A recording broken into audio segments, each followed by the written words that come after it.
Welcome to Hidden Tracks Podcast. My name's Shane Murphy, your host. As always, you can find us on Google Podcast, Apple Podcast, and Spotify, pretty much anywhere you get your podcasts.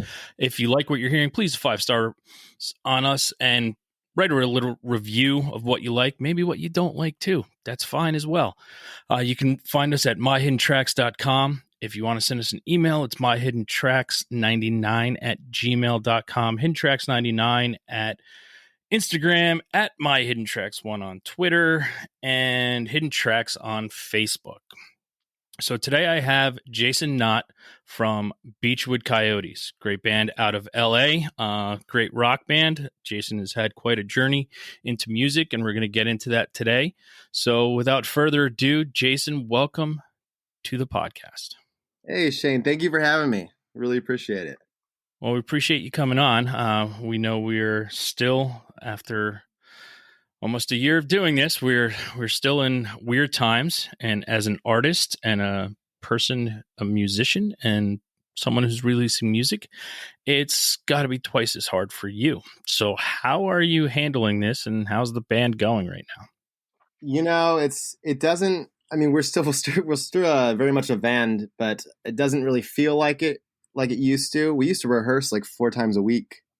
And so now, I guess the fortunate thing of this whole, pandemic is that I've had a lot more time to write and to learn how to use more equipment. Like I've built a whole studio in my bedroom now at home, and just kind of expanded that a lot more than I had before. But, I'll say it's heartbreaking not being able to perform or not be able to be at shows. And I mean, that was my life for the last, 15 years. I've been almost 15 years touring now. And so, but I can't complain. I mean, a lot of people have it much worse than I do. This has been a horrible year for everybody. But from my perspective, yeah, it's been pretty bad. Yeah, it's tough. I mean, we're all missing that, the camaraderie that comes from a live show, whether you're playing it or you're in the audience. There's just something spectacular about it, that there's no other feeling like it that I've been able to find in my 40 plus years on this earth. And I still enjoy watching music evolve.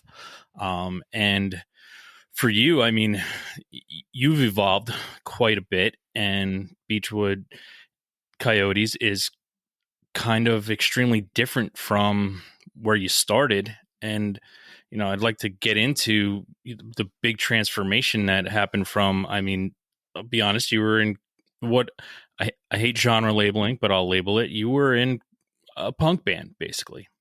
Yeah. And now you've moved on to some awesome, just rock and roll. I'll call it indie rock because I don't want to label it rock and roll like AC/DC or anything, but it's it's a complete departure from what you were doing.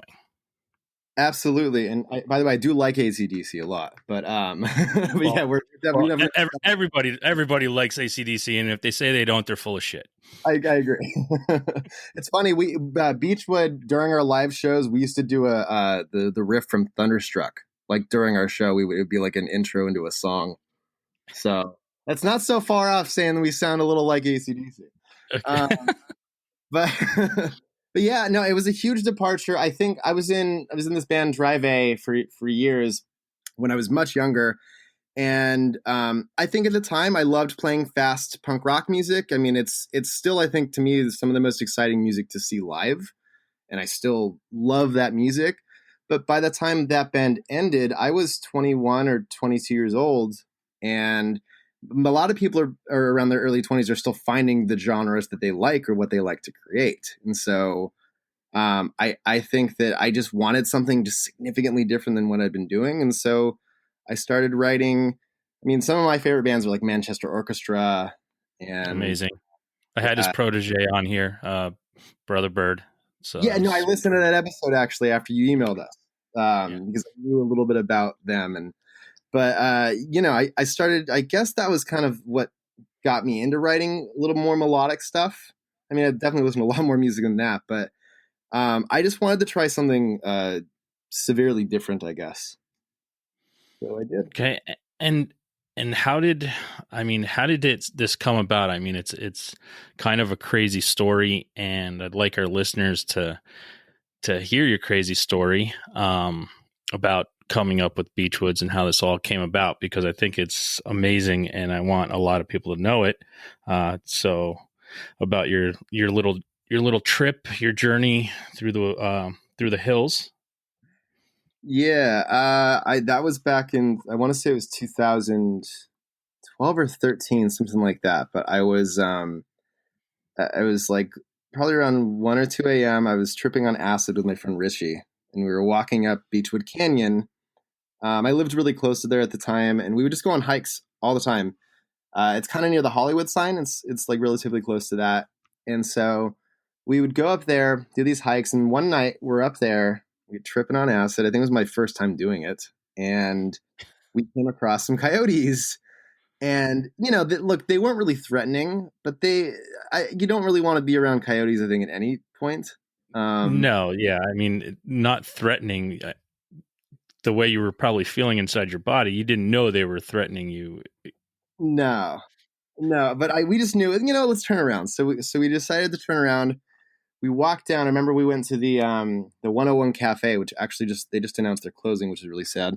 Walked down to the 101 Cafe, and we were talking about the Beachwood Coyotes, and we're just kind of like throwing that name back, around and stuff. And I think it was like the next morning. I'm reading some article online that like a hiker had found like a dead, like a decapitated body or something like that with their dog.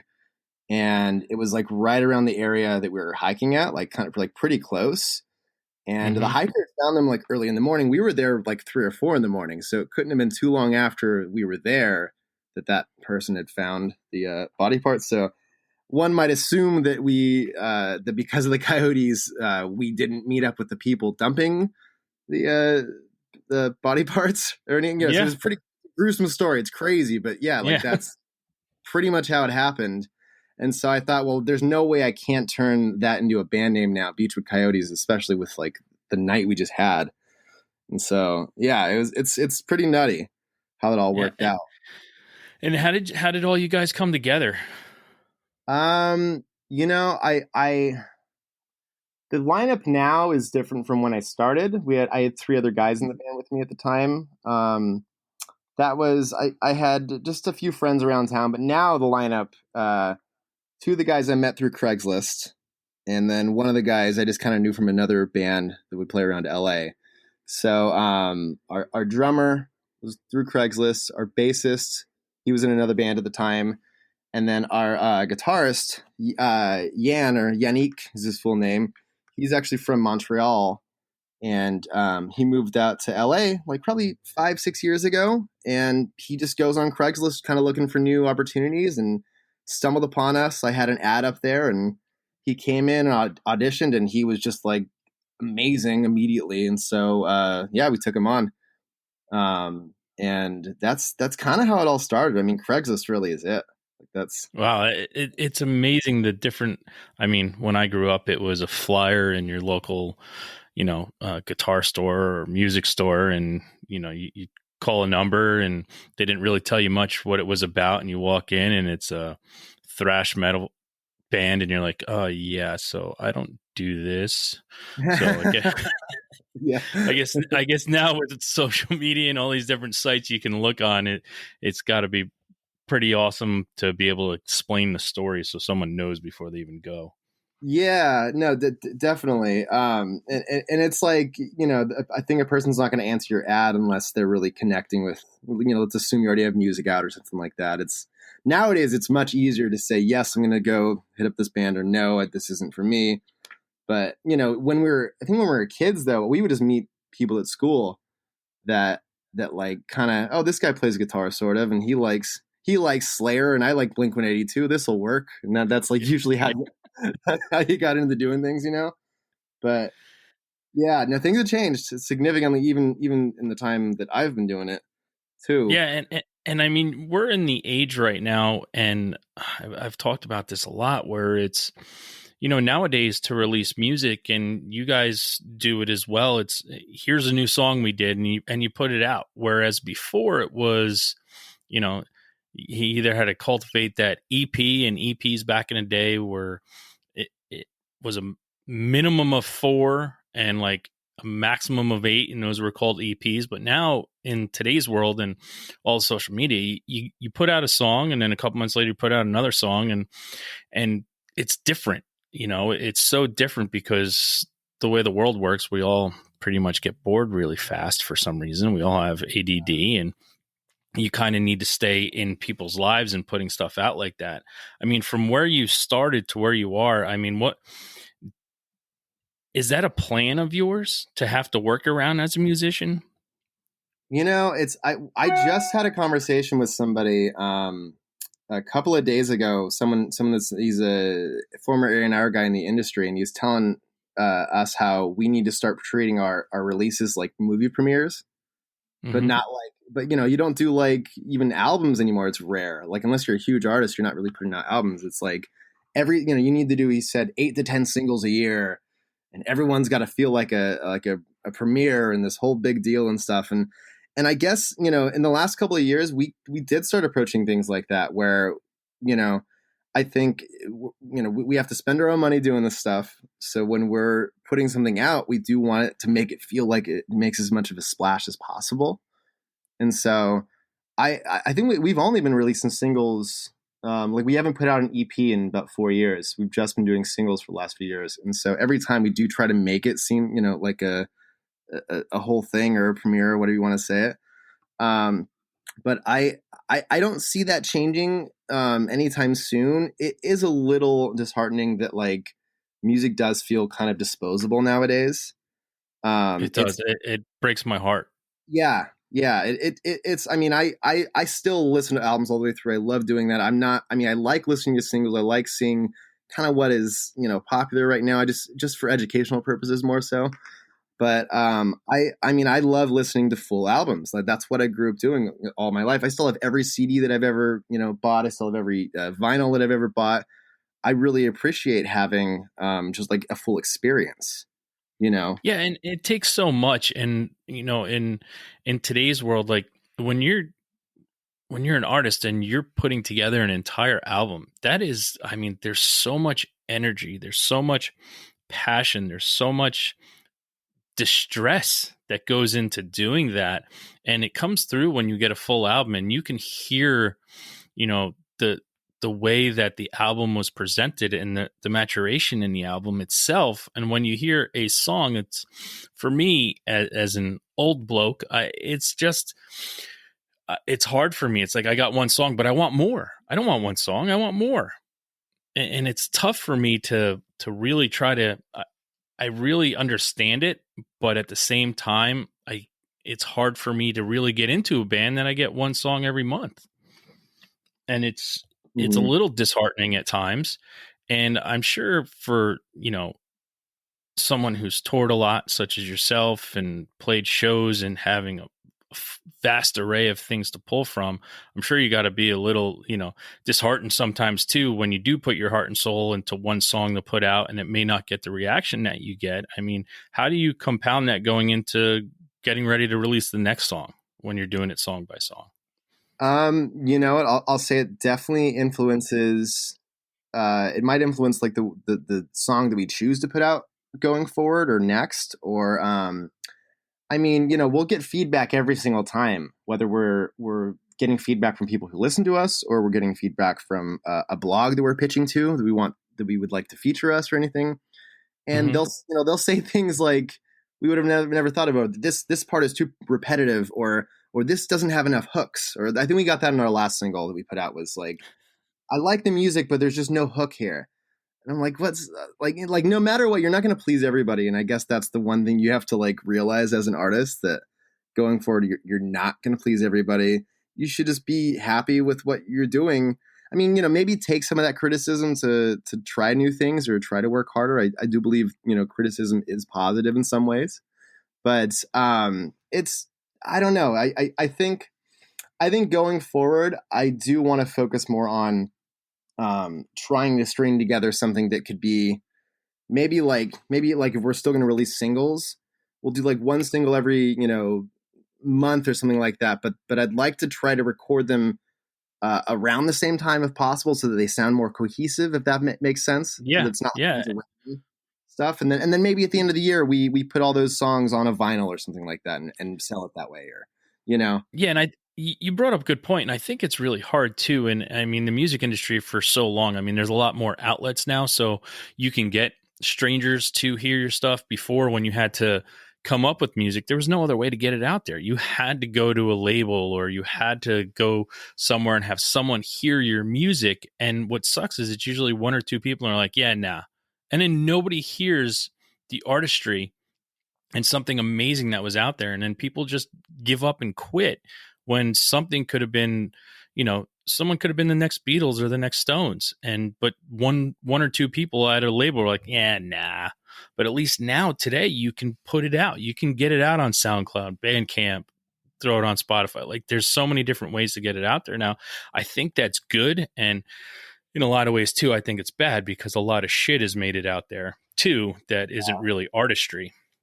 Yeah, and I mean we're oversaturated right now. I'm always brushing up on like learning software in terms of like Logic and the recording software, and also like songwriting techniques. I'm curious about how hip hop writes and how pop artists write.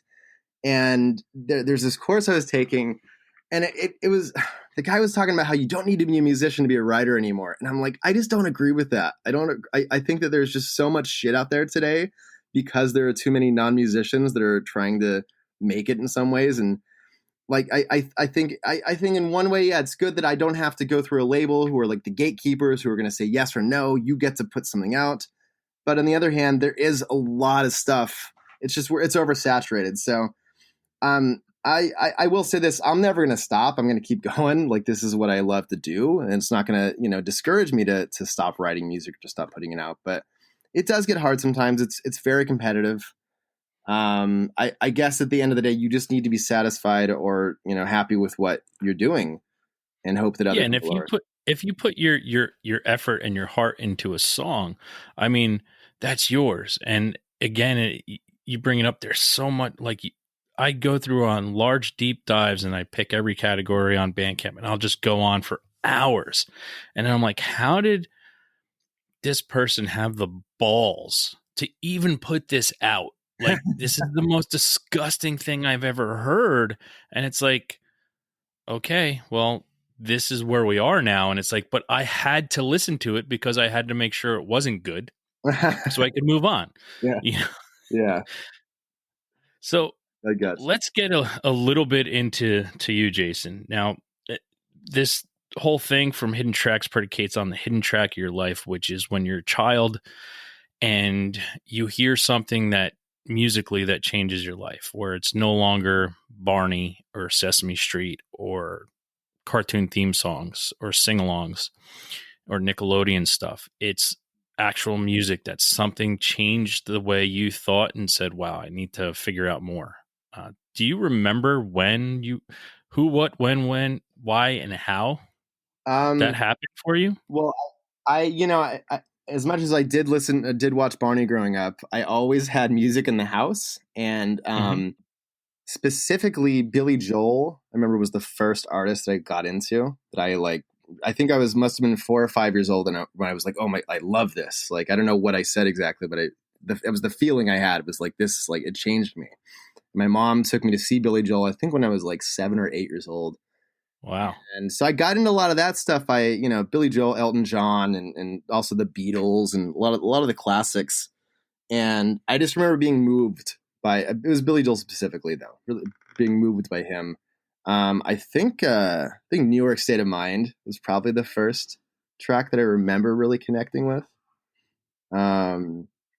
But yeah, I mean, beyond that, it was, I think what got me into actually playing music though, and not just like my love for music, was definitely like Blink-182 and Green Day, because it was so like I was probably 9. The high school years? Oh, 9. Yes, yeah. 9. Yeah, 9. Okay. And so that's what made me get a guitar. And I think I got my first guitar, I must have been 9 or 10 years old.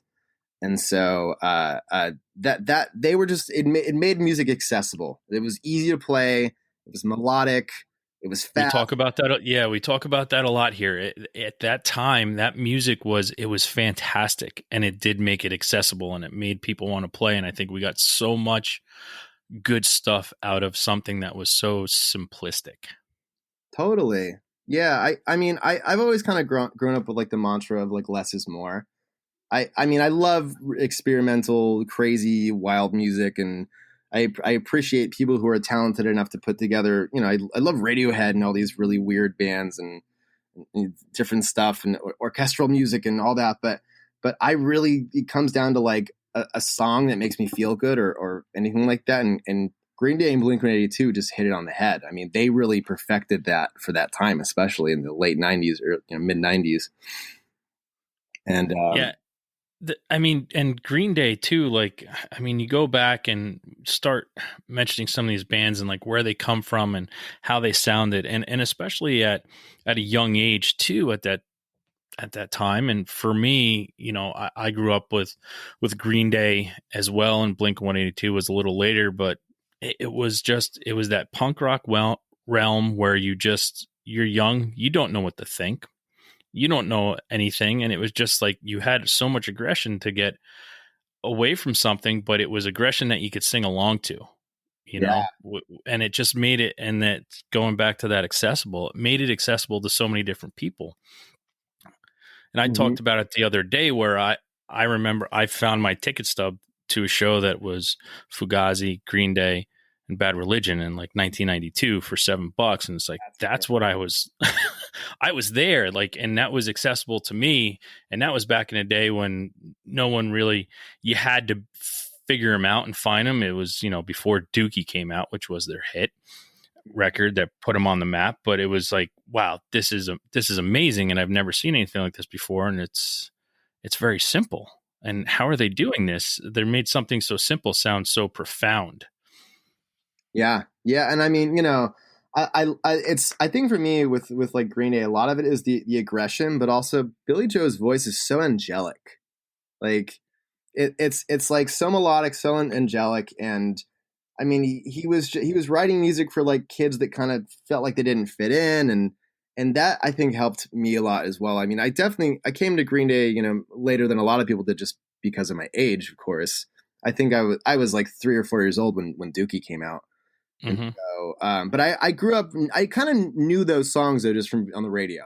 But it was around the mid to late '90s when pop punk really started to hit like crazy with all those other bands that I started to kind of go back and appreciate that stuff. And then that even led me to get into like I consider the Clash one of my favorite bands to this day because of Green Day and them saying that they were their heroes and all of that stuff. I've got a Clash poster hanging in my bedroom right now still. Yeah, and they were. I mean, when you got, Jones and Strummer were just. They were a different breed. Like they took that '70s angsty Brit pop, Sex Pistol stuff, and just made it to where the masses could listen to it. Yeah, yeah, no, totally. And I mean, even to this day, I love Mick Jones as a guitarist, and his voice. I love Joe Strummer, but I think I like Mick Jones' voice better, even more so. Hmm. I've always liked the stuff he's done. He's gone on to do after the fact too. But So um, you hear that Green Day and that Blink-182 stuff, and that's just what pushed you to be like, hey, I can do this, and I want to play music. yeah, yeah, definitely. And I mean, it was within a couple of years that it was like actually playing live too. I think the first time I performed live was at a talent show when I was 12 years old.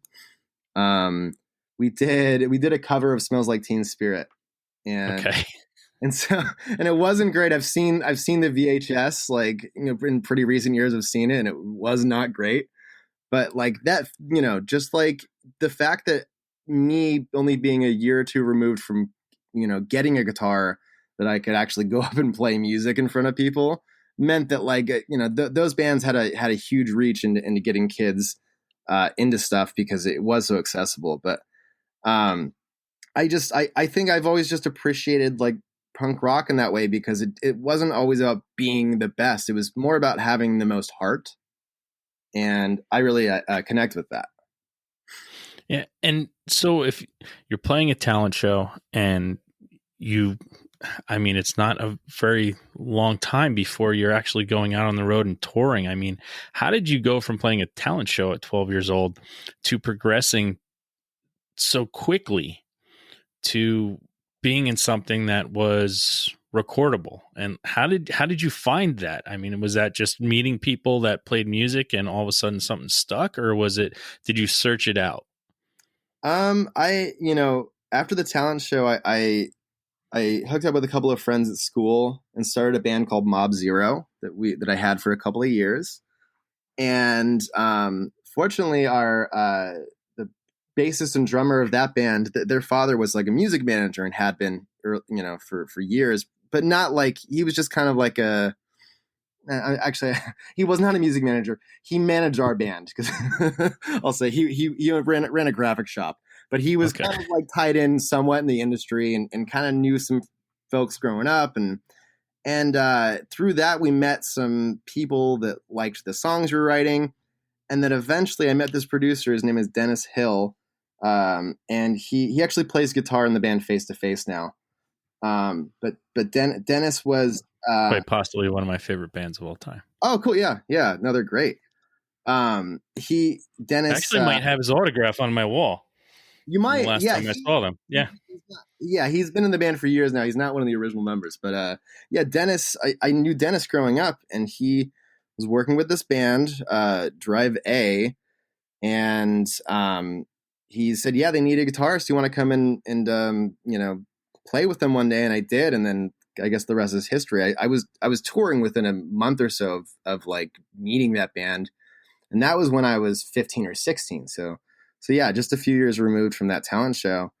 And I mean, things just went fast. I mean, it was kind of like you were forced to. I had to force myself to get better at guitar, and just like learn and deal with that lifestyle. I mean, we were on the road like consistently for about 4 or 5 years from that point on. Um, How was family life with that? How did your parents feel about that at such a young age? they were really hesitant at first, but they also knew that, like, I mean, they've always been supportive. I'll say that first off, but they were really hesitant. My mom's a school teacher, and she like really wanted me to go to college and do all those things, which I did not end up doing. But she eventually saw. She's like, no, you know what? I don't want to take this opportunity away from him. It's a big deal. I mean, I think pretty quickly though, because one of the first shows I played with that band was like a theater, a big theater in LA. And it was in front of a big crowd, and so that was probably exciting for them to see their son doing that, and they were pretty on board, from that point on. I definitely, I feel like during those years I wasn't as connected to my family, just because I was gone so often. I missed out on a lot of stuff because of that. I don't regret any Yeah, of it. I was gonna ask, did you feel, missing out? You had to have missed out on some things that, for a young kid are could have been, pretty influential, but you're also doing something that's extremely more influential, traveling the world.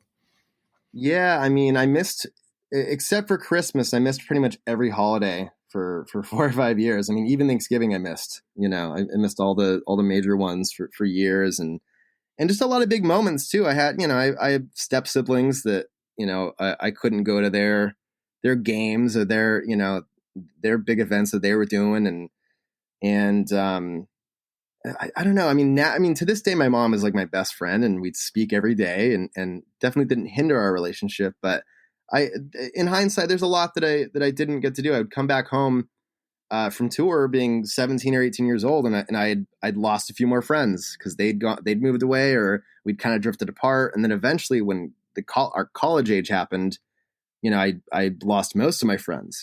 Everyone's lives kind of changed so drastically, and that was definitely hard. I mean, I was lucky enough to have like a family on the road, people that to this day I'm pretty close with. But I guess, I mean, in hindsight, it's not something I was thinking about at the time. In hindsight, I'm happy what happened happened. It shaped Yeah. today. Yeah, no, I live my life too. I have zero regrets because if I were to change anything or do anything differently, I wouldn't be where I am. So Yeah, if you have regrets in life, you should learn that it, it's only going to hinder you from doing something more spectacular later on. So live your life without regrets, and you'll be fine. absolutely. So, how did you? I mean, was that a huge process for you to just figure out musicianship of how to cultivate and come up with songs, how to write songs? Because it's a lot different for someone to play guitar than it is for someone to play guitar and write songs. Um, you know, I think being around, like being on the road and being around musicians constantly, that helped. I was always writing though as a kid. I mean, from the first chords I ever, learned, I was writing songs even at 10 years old. Um, but being around, being in professional studios eventually and doing that in my late teens and I learned a ton from that.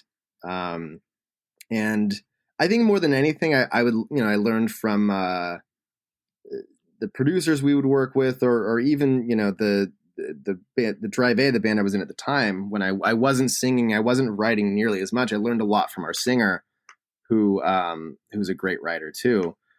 It's really just kind of, I think, finding people that like make you feel comfortable in a room as well.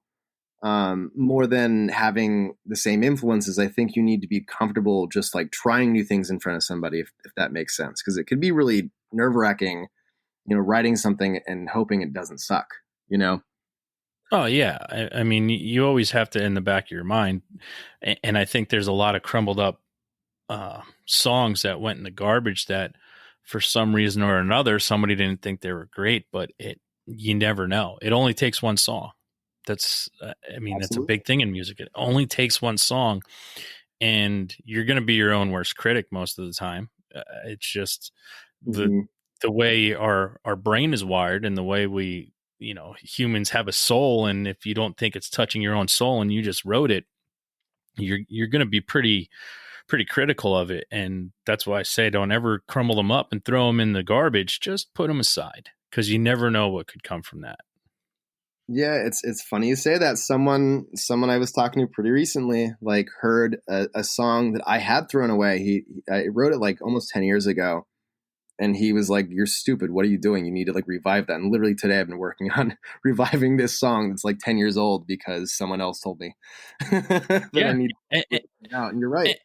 and that's it, because you're throwing away a piece of your brain, a piece of your heart, because you sat down and started writing something for a reason. It all comes from somewhere. Inspiration comes when you least expect it, and sometimes you have inspiration and you don't know what it is. And that's why if you write something and you crumple it up and throw it away, it could be gone forever. And just stack it away. It's a sheet of paper. It's that's all it is. It doesn't take up much space. It's different if you're building your own guitars, and yeah, one sucks, you got to get rid of it. But when it's a sheet of paper with words on it, keep it around. Of course. Yeah, I guess I'm I'm I'm prone to doing that though, just because of I'm not a fan of clutter, and even if it's like on my computer, I'm like I'm like, no, I'm deleting that and get rid of that, whatever. But it's something I'm fighting against constantly with myself. Yeah, I'd see. I'm not a fan of clutter, and today what I was doing was I had stuff all on my desktop, and then I just start making folders and then subfolders and more folders, so I don't lose it. It's just somewhere else. Yeah, dude, I do all the time. I get that. Yeah. So, mo- moving from touring a lot to not touring and coming up with something new. I mean, what was, besides that crazy trip up the mountain? What inspires you and keeps you going? And because you need something, everybody needs something to move them every day, especially in today's world where you need to find inspiration in the smallest of things. But what do you use for inspiration to keep going and to come up with new songs and to keep writing and going? Um, well, musically, I'll say that first. Musically, it's I love learning riffs that I, just of different bands that I look up to, and that helps inspire a lot of music. Going through and just listening to a genre I've never heard before inspires new music. But in terms of lyrics, it's it's the everyday experiences. It's my childhood was very influential. I was odd upbringing, and I didn't have the greatest relationship with my father growing up, so that's had a lot of different influence on me. But in my maybe more recent years, I'd say relationships with girls and all that, and my relationship with drugs in the past too inspires a lot. I've gotten deep in all ends of the spectrum with different things, but in terms of what keeps me going is it's the feeling of whenever you hear your favorite song, that feeling you get, or a song that really just like turns you on and makes you want to dance or something. Whenever I write a song that makes me feel that same way, that is what kind of keeps me going. It's like the thing that just makes you want to get that feeling again, and you're constantly chasing that. And I feel like I'm constantly chasing the feeling of euphoria via music, and it's better than drugs, sex, love, anything. I mean, it's the best feeling in the entire world. When you complete something that you feel is just gold, Yeah, no, and it is one of those things. Like there's certain songs out in the world that when they come on, it just makes you turn it, to Spinal Tap reference, turn it to 11 and just blast it. And every time it comes on, like my song this year that was just on constant rotation, and it's an older song, but Time Plus Tragedy plus from Rise Against. I just every time it came on, I just would blast it, and then one day I think I listened to it like 10 times in a row. I'm like, wow, I'm a nerd. Like, okay, move on to something else. But it's just one of those things that it hit me at that time, and you got to blast it. And did you have anything, especially in this crazy year that we had, that you just latched onto, or was it just having that time to actually search out other stuff too? Did you find anything this year to latch onto other than creating your own stuff? Ooh, that's a good question. I can't say there was any one song that like I latched onto that I turn up to 11 every day. Yeah. I definitely have discovered a lot more new music this year. Oh, that's a good question, man. I wish I could have a more straight answer for you. No, hey, that's fine. All we have here is hard hitting questions that are Yeah. set to stump you. So that's Yeah, no, I mean there was I got into there's a group called Easy Life that are from, I think they're from England. They're like a 6-piece like jazzy pop kind of group. And I love they got great like kind of pop hip hop inspired songs. nice. And musicians too. I got way deeper into Frank Ocean this year than I think I ever had before. Definitely a lot more. I mean, I was straying away from a lot of the indie rock based stuff this year, but I think it's because I wanted like a musical education that I didn't have prior. That's great. It helps you create, and you see, indie rock comes from a big base. Even though, I mean, indie rock is a huge influence on my life, but you do get that different. You can, when you get to stuff that is more popular, you get to hear different techniques in recording, different versus different things that you can hear on the drums that you're like, oh wait, did you just catch that skip there? Like, Oh, yeah. wow. And you don't hear that in a lot of other stuff. So do you have anything that you would be embarrassed like on one of your playlists? And listen, we can all sit here as much as we want and say like, own up to everything we have, but do you have any like guilty pleasure that you think someone would be like, whoa, what is this? Why do you listen to this? Do you have anything like that? No, I mean I definitely do. But who is my guilty pleasure? Oh man, I'm drawing a blank right now. You know what? Oh my god, what are they called? I can't think straight. My brain is going crazy. You know what? I was listening. Am I just mind fucking you with questions right now? I think you are right now. No. Yeah. far. I'm not afraid to admit I listen to anything. I mean, I Yeah, guess neither am I. But like, someone will always pick on you, be like, "Dude, what are you doing?" I get picked on for Panic at the Disco because I still find a lot of joy in some of their stuff. Okay. Um, who else? Yeah, I don't know. I love things that are just so pop. I mean, I love things that are just so unapologetically pop. I mean, but I'll listen to. Yeah, man. I'm gonna have to email you a list later of my guilty Okay. pleasure. Yeah. Yeah. Please feel free to tweet it out. It's fine. Yeah. I'll put it out with this episode and say, okay, he said he couldn't find one, and here's 40 of them. So Yeah. everybody tear into them. Oh, you know what? Who I've been listening to? One Republic. I've been listening to a lot this week. So Okay. that's Well, something I'm kind of embarrassed to say.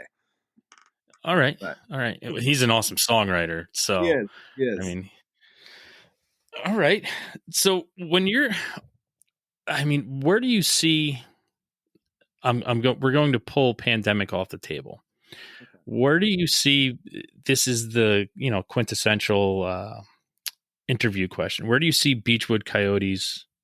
2 years from now. I'm not going to throw the getting a job 5 years from now. Where do you see yourself in this company? But for your band, Beachwood Coyotes, and everything you're creating, where do you see and remember, remove the pandemic from this question. Of course. No, I see us touring even more than we ever have before, and I see us putting out even more music than we have in the past. I would say, you know, I have more drive going forward than I've ever had in my life. And I know that life is short, and so you have to spend that doing exactly what you love. But I see us doing really big things, and I don't always like to. I don't know. I used to, when I was younger, people would ask those questions, and we'd always answer like, we're going to be the biggest band in the world, and I don't like saying that. I think that that's a little annoying of an answer to say, but I see us progressing and connecting with more and more people, and just touring as much as possible. I mean, I just want to tour and travel. Like, that's really what I want to do, and play music, and we will be doing that. And especially with what's been transpiring and not being able to be together all the time. I mean, and it's given you more time to write. I mean, you have to be looking forward to having that outlet to everything you've cultivated through this past year to put out. I mean, how are you going to deal with that, trying to hold back stuff? I mean, because I know that's going to be really hard, and it's got to be hard on ours to hold it back. Hold back. Wait, what do you mean by hold it back? Like Exactly. songs that you've created and written, how we've discussed that you have to put a song out like one every other month, or when you've had this time to start to create more and come up with more stuff, how are you going to choose and to hold stuff back, or are you not going to? I that's a really good question. I don't really want to hold anything back going forward. But in terms of, choosing what songs I'll put out, I think I'll do that kind of more in the moment. I like that nowadays I can decide, today I'm going to put out this song, but tomorrow I'll change that idea and do this one instead, or what. It's just, you can do things so rapidly. But I think mostly what I'm not going to hold back from anymore is my my lack of willingness to connect with people, because I'm very shy a lot of the time, and especially in social situations. I'm incredibly shy, and I don't want to hold back from that anymore. And I do want to learn how to connect with people on an emotional level a lot deeper, because it is just, it's something that, it's like, I think my biggest I don't know the word right now, but I'm the worst at like going up and just meeting new people. I mean, and I feel like this year I was starting to try to learn how to do that better, and then Mm-hmm. obviously the pandemic hit, and we've been forced to be secluded, and I've been forced to stay as an introvert. Yeah, well, you did it today, and it seems to be working out from my perspective. So, Yeah. Well, good. It's good to hear. so I mean, do you have any plans to put out an album or another EP? Because I'll be perfectly honest, I need more from you. I need more music. I I think what you've already put out has been fantastic, and that's my thing. I need more. I need more of it, and I'm sure there's other people that need more of it and want to see more of it. Are you working towards that, or is it going to stick with that strictly just slowly get it out there till you get on tour, and then you can have, because it's hard to just sell a single at a show. Well, I'll say this: I'm always writing. We do have a couple of songs that are ready to go. Okay. We recently have been approached about some opportunities that might mean that we have to wait a little bit, but Okay. they're good opportunities. I'll say that they're I potentially understand. life changing opportunities, and so I think time will tell. But yeah, I'm always always working on stuff, and if it were up to me, I would put out stuff immediately, constantly, and just keep it going. So hopefully this is a good thing, though. If we're being held back for a little bit, hopefully this is a really good thing for the band, and I am genuinely excited for this year. I'm very optimistic about it. But thank you for the kind words. I really appreciate that. Yeah, I mean, it's I have to listen to everything in depth, especially because it helps me get a little bit inside of you, and it helps me feel like I have a little stake in who you are. And this has just brought it to a different, broader experience of your music. And it makes me feel like I'm even now, I mean, I'm more connected to the songs that I've been listening to just by talking to you and hearing, even if you don't know it, there's tinges of fluctuation in your voice, and I'm like, oh, that's how he feels about that, and that's amazing to me, and it gives me something more, and it gives me something to look forward to. Even if I'm going to have to wait, I have to suck it up. But I do appreciate your artistry, and I do appreciate what you've done so far, and I look forward to some awesome things in the future for you too. Well, dude, thank you so much, Shane, and yeah, you've helped me calm down. I went into this a little stressed out. I was like scrambling to get over to this. I was doing a lot of stuff today, and I really appreciate this talk. Yeah, no, it's like I said before, we're just a couple people talking about music. It's the universal language in the world. I'll say constantly, I always talk about it. It's the one thing that everyone in the world can connect to. There's a reason why We Are the World was this huge hit, is because it connected with everybody, and it made everybody want to be a better person for a short period of time. It sucks that it's usually only short periods of time that music connects people, but it does, from all around the world. Mm-hmm. And what you're doing is extremely important. And same, like I said before, with don't throw away a piece of paper that you wrote something down on. Don't ever get discouraged either. Just keep moving forward, because that's the only way you can go. You keep moving forward. You walk further away from your grave. Every step back, you're just walking closer and closer to that grave. True. It's very, very true. And that's why I think that it's important to, because you're always walking closer to the grave, you do need to do what makes you happiest and fulfilled, but also spread love, though, spread positivity, and love each other more too. Yeah. I'll say Well, that's important. yeah. Love. I wish people could hold on to that and grasp that and live their life like that. But we just got to do what we can. Absolutely. So I don't want to keep you much longer. We end our show every week with our weekly threes. And our weekly threes are three things you're listening to right now. Three things that you want to share with people that you're listening to. It could be music, it could be an audiobook, could be a podcast, could be whatever. Three things you're listening to right now that we'd like people to check out. Okay. Another hard-hitting question for you. No. Of course. You know what? I was listening to. Let me just open my Spotify real quick. That's what everyone does, because that's where it's at. Exactly. Oh, there's this band called The Dig. I don't know if you know them. There's a song specifically. Is that just The Dig, DIG? Yeah, The Dig, DIG. Yeah. Okay, yeah, because there was a band called Dig and there was a band called The Digs, GGS, but this is The Dig. Okay. Yeah, this is The Dig. Okay. A song called I Already Forgot Everything You Said. It's just so soothing and so beautiful. And it was released years ago, though. I've been listening to a lot of Mark Maron's podcast, the WTF podcast, although I always have been. That's been years of listening to that podcast. And who else? Let me, you know what? Hold on. Let me open my thingy again here. Oh, there's a band called The Ghost of a Thousand they broke up years ago. They're the hard punk band from England. Yeah, but I just started listening to them again recently. The Ghost of a Thousand. They're just one of my favorite hardcore punk bands I've ever heard. They've got a kind of like a Refused influence in a way. Okay, awesome. Yeah. So Those are my three this good.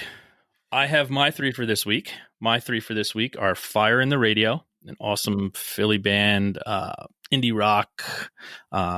Came out with an album, of course. A lot of people came out with an album this year and not knowing what was going to happen, but Monuments, it's great, great album. Number two is We Set Sail. It's a great band from Brisbane, Australia. Been around for 13 years now. They just released a new song, but they're just an awesome, awesome band. One song will chill you out. The next song will fucking rock your world. So, and number three is Ben Howard. Ben Howard, found years ago, great singer-songwriter from the UK across the pond. And his first album was, I think, in the past 15 years was, to me, just unbelievable. I mean, it just changed the way I saw singer-songwriters. So those are my three for this week. So Jason, why don't you let everybody know how to find out about Beachwood Coyotes, how to find your music, how to find your stuff, and stay up on everything you guys are doing? Okay, well, Instagram I think is probably the best place. That is at Beachwood Coyotes, BeachwoodCoyotes, beachwoodcoyotes.com. Or on Facebook, facebook.com/Beachwood Coyotes. Those are probably the top three places to keep up to date with us. Fantastic. So again, we're the Hidden Tracks podcast. Thank you all for listening. Jason, thank you so much for being here. This was an amazing conversation. I really appreciate you taking the time to do this. I look forward to some great things from Beachwood Coyotes coming in the future. I love everything you've done now. So can't wait for some more and wish you all the best in everything you're doing. And again, thank you for doing all this. And everyone go out and have a great time. Thank you, Shane.